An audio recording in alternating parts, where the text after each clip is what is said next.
दोस्तों, सस्पेंस हिंदी वापस आ गया है एक और नई हॉरर कहानी के साथ। कहानी एक लड़की की जिसको एक डरावने सफर का सामना करना पड़ता है। रिया एक स्टूडेंट है जिसने हाल ही में अपने फाइनल एग्जाम्स दिए थे। रिया और उसके दोस्तों ने पूरे साल पढ़ाई करी थी ताकि वो सब जल्दी अपनी डिग्री पूरी कर ले, और इसलिए वो कई दिनों से कहीं बाहर घूमने तक नहीं गए थे। लेकिन अब उनकी एग्जाम खत्म हो चुकी थी, इसलिए सभी दोस्तों ने 5-6 दिन की असम ट्रिप का प्लान किया था। 10 तारीख को सब दिल्ली से असम के लिए निकलने वाले थे। रिया और अजय दोनों अच्छे दोस्त थे और दोनों एक ही कॉलोनी में रहते थे, इसीलिए वो दोनों अलग अपनी कार से असम ट्रिप पर जाने वाले थे। उनका प्लान था कि आगे वो अपने दोस्तों से ज्वाइंट हो जाएंगे, क्योंकि उनके दोस्त 10 तारीख की सुबह जल्दी निकल चुके थे। करीब 2 दिन सफर करने के बाद वो आसाम पहुंच गए थे। रास्ते में ट्रैफिक मिलने के कारण बहुत रात हो चुकी थी।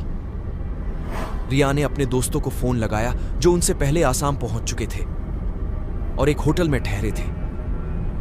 रिया ने अपने दोस्त को होटल रूम के बारे में पूछा। तब उसके दोस्त ने बताया कि होटल के सारे रूम बुक हो चुके हैं, इसलिए तुम्हें अलग होटल देखना होगा। अजय और रिया की कार एक पहाड़ी इलाके में थी और उस इलाके में उन्हें फोन पर कोई होटल नहीं मिल रहा था। तभी अजय को पहाड़ी के पास एक बोर्ड दिखा, नेचर रिजॉर्ट 2 किलोमीटर्स। अजय तुरंत अपनी कार उस तरफ ले गया। अब उनकी कार एक पुराने से होटल के सामने थी। वो पूरा इलाका खाली था और एक होटल से हल्की सी रोशनी आ रही थी। अजय कार चलाकर काफी थक गया था, इसलिए उसने इस होटल में रहने का मन बना लिया था। अजय ने रिया को कार से उतरने को कहा, लेकिन उसे होटल का हाल कुछ अच्छा नहीं लग रहा था। फिर भी वो होटल में जाने के लिए तैयार हो गई। रिया अपनी बैग लेकर आगे बढ़ने लगी। अजय कार पार्क करके उसके पीछे आ रहा था। रिया होटल के गेट पे पहुंची ही थी कि गेट अचानक अपने आप ही खुल गया।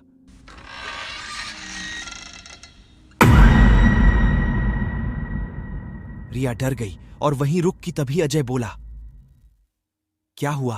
अजय, वो गेट वो अपने आप कैसे खुल गया? यहाँ तो हवा भी नहीं चल रही है। कुछ नहीं, तुम खामखा ही डर रही हो। तुमने ही दरवाजे को धक्का दिया होगा। वैसे भी तुम आधी नींद में हो। ये बात बोलते हुए अजय ने बात को टाल दिया और होटल के अंदर चला गया। रिया भी ज्यादा न सोचते हुए उसके पीछे चली।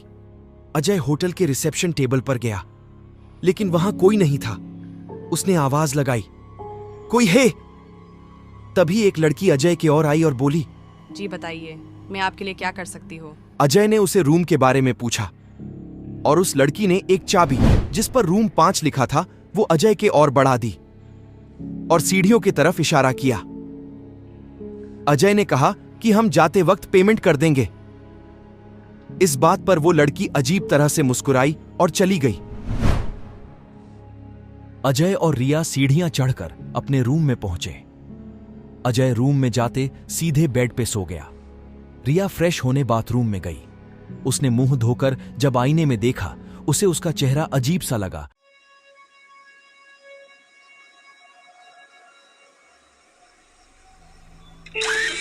जैसे उसने किसी और को देख लिया था। उसे लगा कि शायद थकान के कारण ऐसा हो रहा है।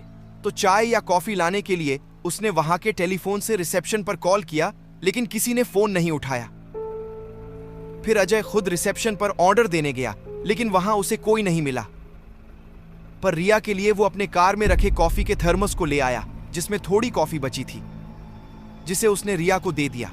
रिया ने कॉफी पी और थोड़ी देर फोन चलाकर वो सोने चली गई। तभी उसे कांच के टूटने की एक आवाज आई। ये आवाज बाथरूम से आई थी। रिया जब बाथरूम में गई तो उसने देखा कि बाथरूम के दीवार पर टंगा शीशा अपने आप ही चकनाचूर हो गया था। यह देख रिया का दिल दहल गया। वो खामोश खड़ी थी। तभी रिया को दरवाजा खटखटाने की आवाज आई। उसने दरवाजा खोलकर देखा, लेकिन वहां कोई नहीं था। अजय भी अपने बेड पर लेटा हुआ था। रिया को समझ नहीं आ रहा था कि दरवाजा किसने बजाया। रिया ने दरवाजा बंद किया ही था कि फिर एक बार वो आवाज आई और उस टूटे शीशे में उसे काली डरावनी एक परछाई दिखाई दी। रिया अब बुरी तरह डर गई थी। वो हिल नहीं पा रही थी।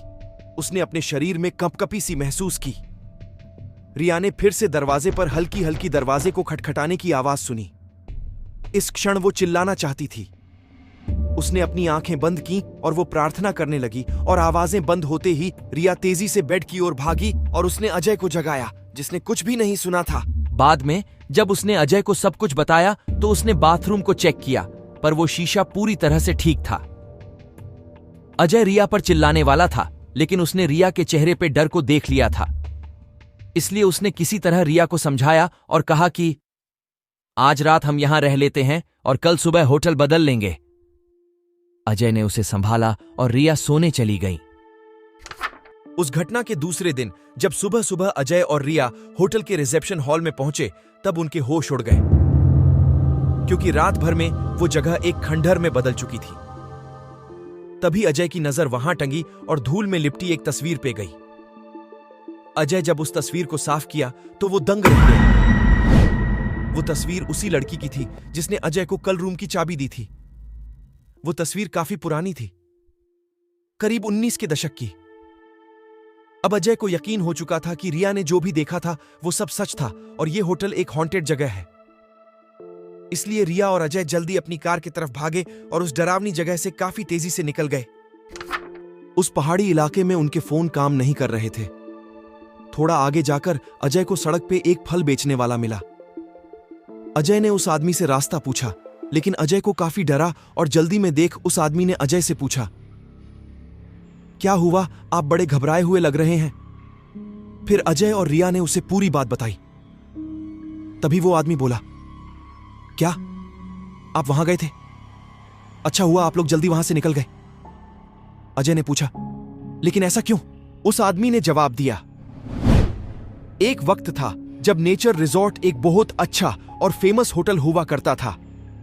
उस होटल को एक लड़की चलाती थी जो बिजनेस में काफी तेज थी। उसकी कामयाबी को देख जलने वाले भी बहुत थे जो उसकी होटल को भी हड़पना चाहते थे। इसलिए एक दिन कुछ भाड़े के गुंडों ने उस पर हमला कर दिया और उसे एक नकली एक्सीडेंट में मार दिया।